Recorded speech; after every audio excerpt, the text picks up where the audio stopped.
Ramesh YouTube சேனலிலிருந்து கவிஞர் ரமேஷ் ராஜா கீழ்குந்த ஊரிலிருந்து எங்கள் ஊரில் வனவிலங்கு கலாட்டம் அதிகபட்சமாக உலாவிக் கொண்டிருக்கிறது. முன்னதாக எல்லாம் அந்த ரோடு வழியில் அது உலாவிக் கொண்டு இருக்கிறது. இப்போ வீதியிலேயே வந்து கொண்டிருக்கிறது. வீடு வீடாக கதை தட்டி உடைச்சு கொண்டு இருக்கிறது. இதுதான் எங்கள் ஊர் கீழ்குந்தாவில் மேல்கேரி வீதி. கரடி உடைத்த வீடை பாருங்கள். இது முன்கதவு. இத்தனைக்கு ஒரு வாரத்துக்கு முன்னாடி இந்த வீட்டிலேயே ஒரு சாவு ஏற்பட்டிருக்கிறது. இந்த வீட்டில்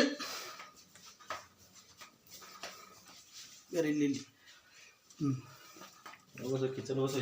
கிச்சன் இது சமையலறை வரைக்கும் வந்து அதோடைய வேலையை உணவு எண்ணெய் எல்லாத்தையும் கலாட்டம் பண்ணி அடுத்ததாக காலை வந்து பக்கத்து வீடு மக்கள் வந்து சரி எடுத்து வைத்திருக்கிறார்கள். இந்த அளவுக்கு கலாட்டம் ஏற்பட்டிருக்கிறது. காட்டெருமை, சிறுத்தை, கரடி மற்றும் எல்லா விலங்குகளும் இப்போ வீதியாக வீடுக்குள்ளே புகுந்து கலாட்டம் பண்ணியிருக்கிறது. பாருங்கள், இவர் பக்கத்து வீட்டுக்காரரு.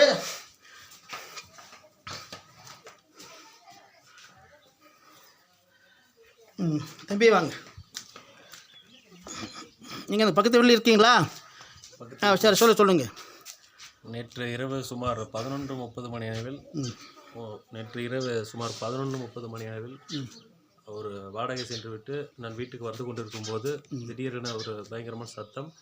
நான் ஏதோ காட்டெருமை இருக்கிறது என்று அருகில் வந்து பார்த்தபோது ஒரு கரடி வீட்டை உடைத்து வீட்டிற்குள் சென்று உங்கள் வீட்டை கலெக்ட் பண்ணியிருக்கா பொருட்கள் எண்ணெய் அனைத்தையும் கொண்டு வந்திருக்கிறது. அது வீட்டை உடைத்து வெளியே தின்று கொண்டிருந்தது. மக்கள் மிகவும் அச்சமாக, இது எங்களுடைய வீடு, வீடை உடைக்க முயற்சி செய்துள்ளது.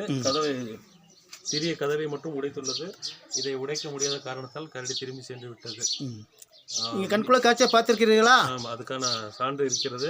வனத்துறைக்கு இந்த தகவலை தெரிவிக்குமாறும் கீழ்குந்தா கிராம மக்கள் அனைவரும் மிகவும் அச்சத்துடன் வனத்துறை மட்டுமல்லாமல் தாலுகா ஆஃபீஸு, தாலுகா வட்டாட்சியர், மாவட்ட ஆட்சியர், முதல்வர் செல்லுக்கு இது கவனத்தை கொண்டு வருகிறோம். அப்படியே வாருங்கள். இந்த பக்கத்து வீட்டு கலெக்டர் ஏற்பட்டிருக்கா? யாரோ ஒருத்தர் வாங்க, சொல்லுங்கள், இருக்கிறத சொல்லுங்கள்.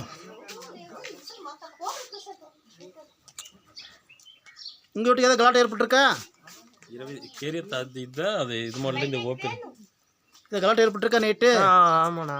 தூங்குனீங்களா இல்லையா? நான் தூங்குனா அண்ணா ஃபோன் பண்ணார். சரி, ஃபோன் பண்ணி வெளியே வந்து அப்படியே லைட்டாக ஆன் பண்ணி பார்த்தா இந்த சிண்டெக்ஸ் பக்கத்தில் இருந்தது. லைட் வெளிச்சத்தில் அப்படியே போயிடுச்சு அப்படின்னு சொன்னார். நீங்கள் பார்த்தீங்களா? நான் கண்ணில் அவ்வளோக்கும் பார்க்கலண்ணா. டைம் எவ்வளோ இருக்கும்? வீடியோ எடுத்திருக்காரு. சரி, அதுக்கப்புறம் தான் பார்த்தோம். டைம் எவ்வளோ இருக்கும் சுமாரா? அது ஒரு 11 மணி இருக்குண்ணா. இன்னைக்கு தான் முதல்ல பார்த்துருக்கீங்களா? இல்லை, இதுக்கு முன்னாடியும் 2-3 நாள் இப்படியே இந்த வழியாக தான் போயிருக்கு. ஆனால் இப்போ தான் வீடு கதவெல்லாம் உடைச்சிருக்கு, உள்ளுக்குள்ளே வந்திருக்கு. ஆமாம் ஆமாண்ணா. சரி, பரவாயில்ல. எங்கள் சேனலுக்கு பேட்டளித்ததுக்கு மிக்க நன்றி தம்பி. நன்றி. தேங்க்யூ.